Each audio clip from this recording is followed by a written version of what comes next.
everybody here. What a warm greeting, Sheboygan. So, gosh, I'm going to start with something that everybody here knows, but it's an important reminder with 26 days to go, and that is that we are the battleground state. And maybe Sheboygan is even the battleground county that will determine the results. But Wisconsin may very well decide who our next president is, which party controls the United States Senate, and with some of our exciting House races, we may even help flip the House back to Democratic.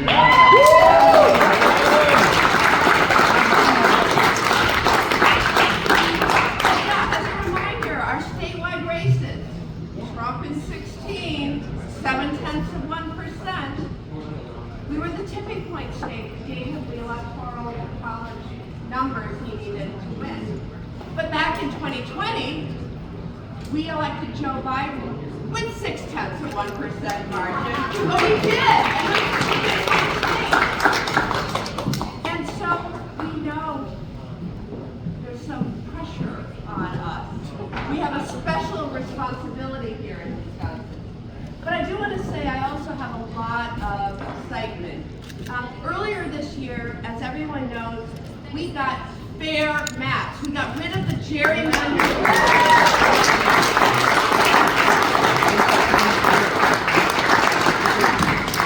Some people say, why would I care about that? Because I'm running statewide. I don't run in a district.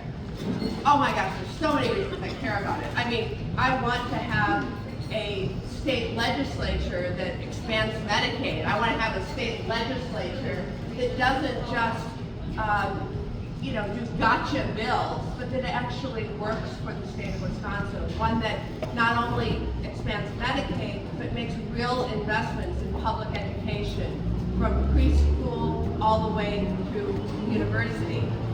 I want to have a state legislature that makes it so we don't have to have all these ballot referenda because they actually do right by the children of the state. So substantively, I'm really excited about the fair map. But electorally, politically, how do you run for state assembly? How do you run for state senate? You do doors. You go and you knock on your neighbor's doors and you say, I want to serve my community. What issues are important to you? This is what I would want to work on. And we have fielded Democratic candidates in 97 out of the 99 seats that are up.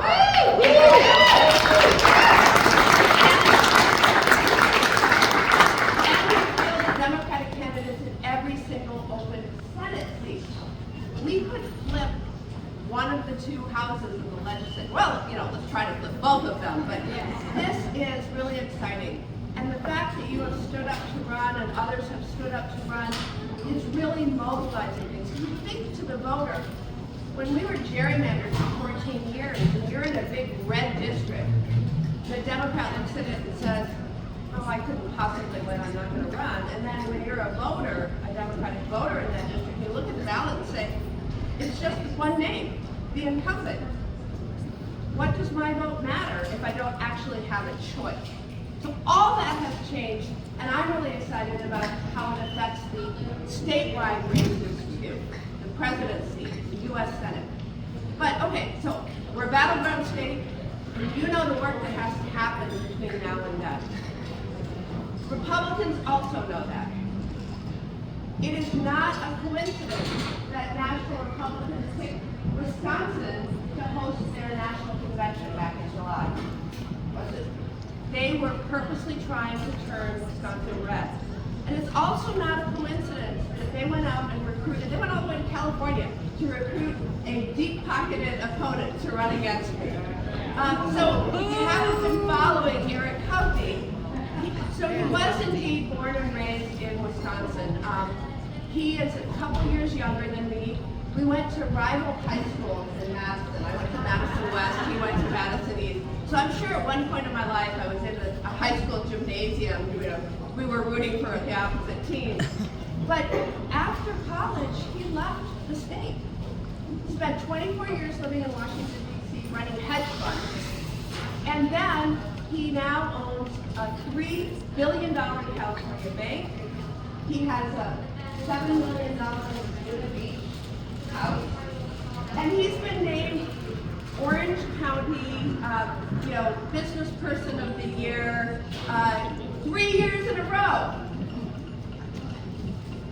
we have a green county, we have a brown county, Wisconsin. We do not have an orange county, Wisconsin.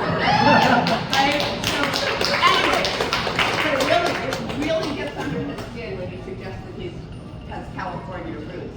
Regardless, the issues are serious. My opponent said that he would repeal the Affordable Care Act in its entirety. I helped write the Affordable Care Act. When I was in the House of Representatives, I sat on a panel that wrote the bill.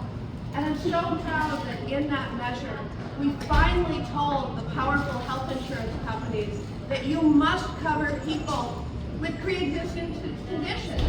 Well, people who are currently have existing conditions. They're battling cancer, they have diabetes, they have asthma. You would pull that all away.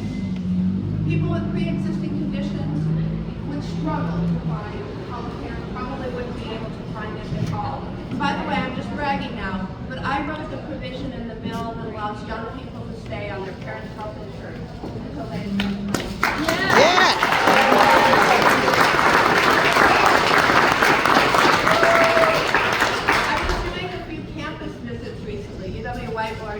UWC was point, UW Claire. And when I'm there, I say, all right, raise your hand if you're on your parents' health insurance. And I can't tell you how moving it is to see almost every hand go up. It made a huge difference. On the issue of rights and freedoms, my opponent celebrated when the Dobbs decision came down. And I think he therefore owns the chaos that has ensued. I, on the other hand, am leading the effort with the Women's Health Protection Act to codify Roe at the national level. Yeah.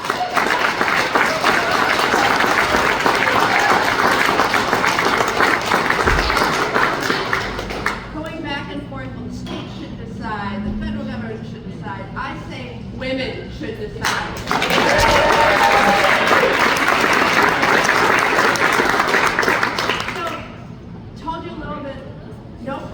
We are the battleground state, Sheboygan County, could all turn on your work in the next few days. So I want to just say a few things about that outreach effort. Because I know many of you are canvassing, many of you are talking to your neighbors, your family members, the ones that don't tune into elections until the very end.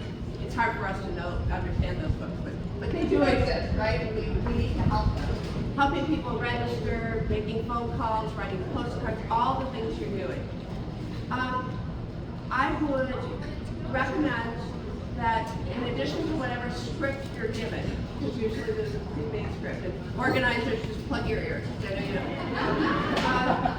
That it's really important to talk to voters about why you chose to put effort and time into this effort. Maybe it's healthcare. Maybe it's our education system. Maybe it's winning back our rights and freedoms that we've just lost. Maybe it's because you have a grandkid and you want to make sure that this next Congress and this next legislature is looking towards the future.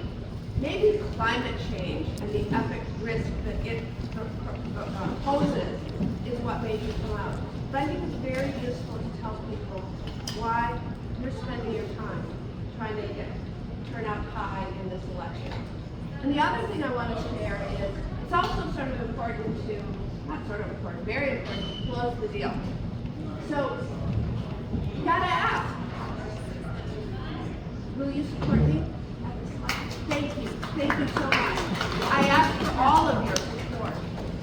There's a book that, remember Tip O'Neill, former Speaker of the House? Well, he wrote a book called All Politics is Local. And sometimes that's the only thing people remember about that book, because a lot of politics is local, right?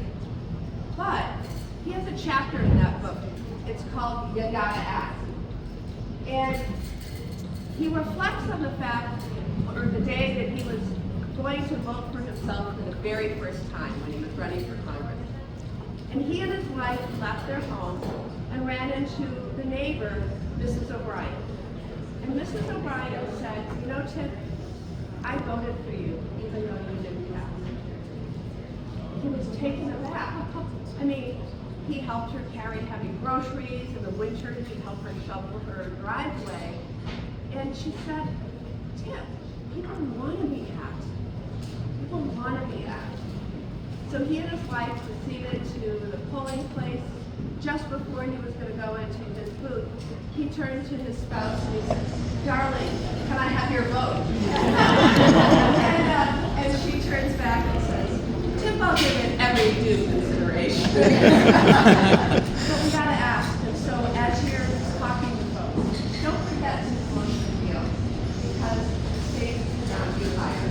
Our rights and freedoms, our access to health care, our access to clean water, our access to great public education, all